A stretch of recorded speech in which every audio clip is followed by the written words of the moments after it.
नमस्कार। मैं रीता उपाध्याय कुंभ नगरी प्रयागराज से बोल रही हूँ। प्रयागराज में आपका स्वागत है। कुंभ नगरी बाहें फैलाई हुई आपकी प्रतीक्षा में प्रयासरत है। यहाँ देश विदेश से बहुत सारे लोग आते हैं। यह विश्व का सबसे बड़ा मेला है। 144 वर्षों के बाद अमृत महोत्सव मन रहा है। धर्म और आस्था का एक सैलाब उमड़ पड़ा है।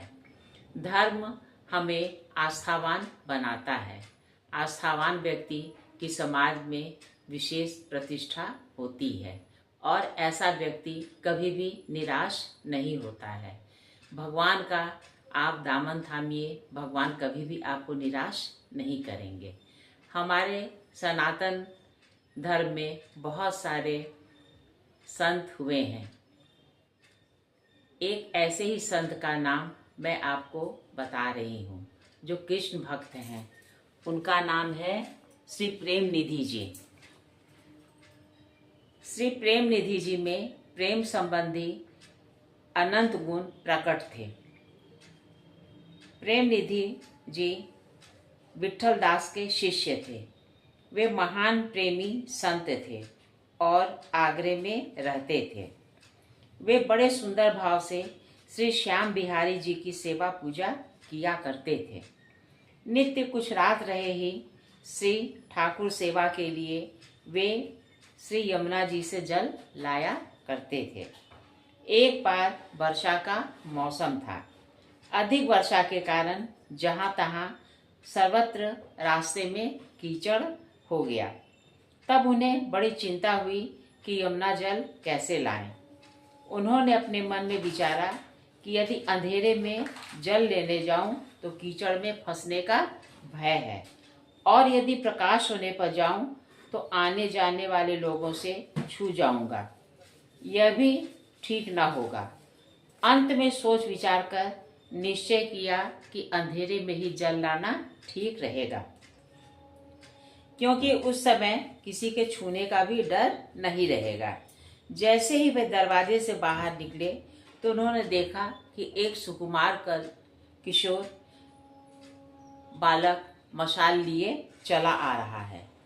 वे भी उसी के पीछे पीछे चल दिए। श्री प्रेम निधि जी ने अपने मन में सोचा कि यह बालक किसी को पहुंचाकर वापस लौट रहा है। कुछ देर बाद अपने घर की ओर मुड़कर गायब हो जाएगा।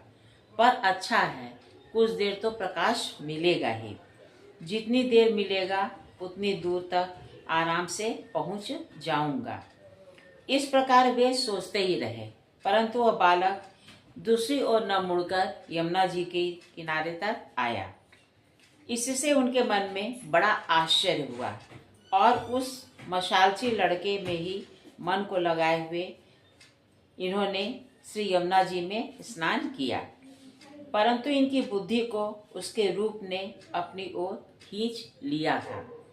स्नान के बाद जल से भरा घड़ा जैसे ही अपने सिर पर रखा, उसी क्षण पहले की तरह वो बालक फिर से आ गया और फिर उनके पीछे पीछे संत जी चल दिए।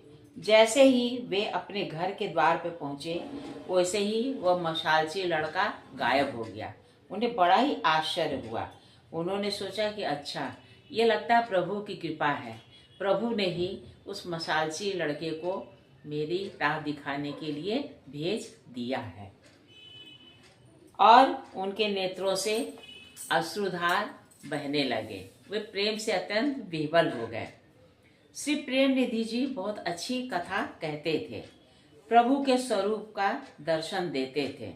उससे श्रोताओं के मन को अपनी ओर खींचकर उसमें भगवत भक्ति के भावों को भर देते थे।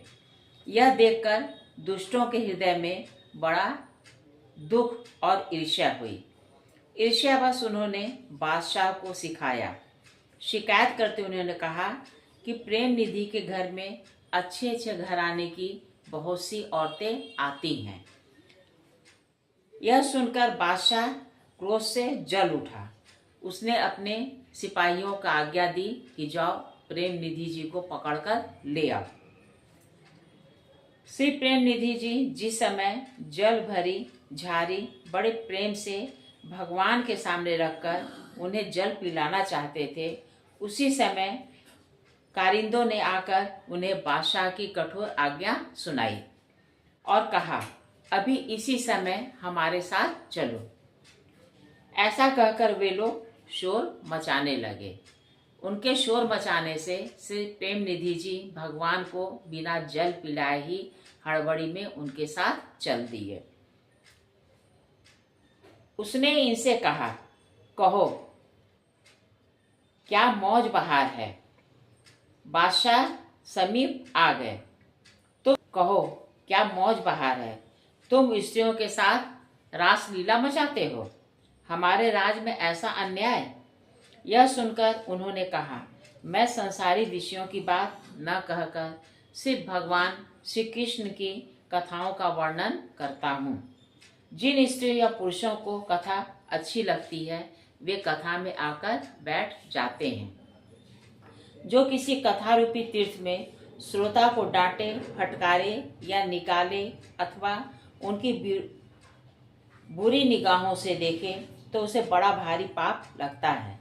यह सुनकर बादशाह ने कहा, यह बात तो तुमने बहुत ठीक कही, परंतु तुम्हारी गली मोहल्ले के लोगों ने आकर बड़ी शिकायत की है।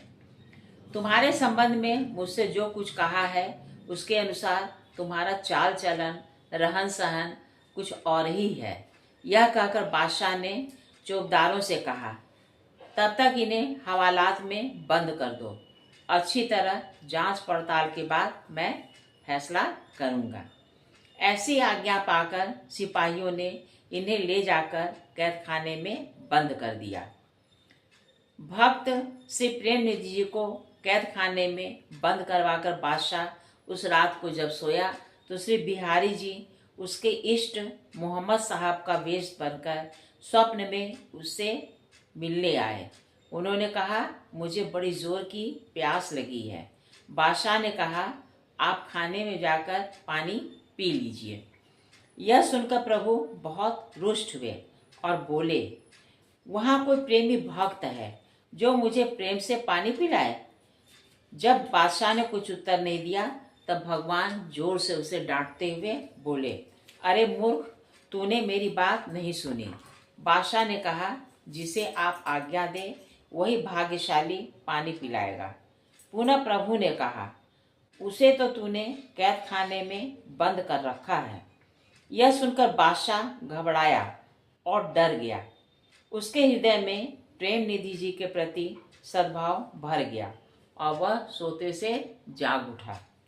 उसी समय रात ही बादशाह ने दास दासियों को आज्ञा दी कि शीघ्र ही प्रेम निधि जी को कैद खाने से छुड़ा कर लाओ। यह सुनकर दास दासी सभी दौड़े और श्री प्रेम निधि जी को ले आए। इन्हें देखते ही बादशाह इनके चरणों में गिर पड़ा और रोते हुए बोला, साहब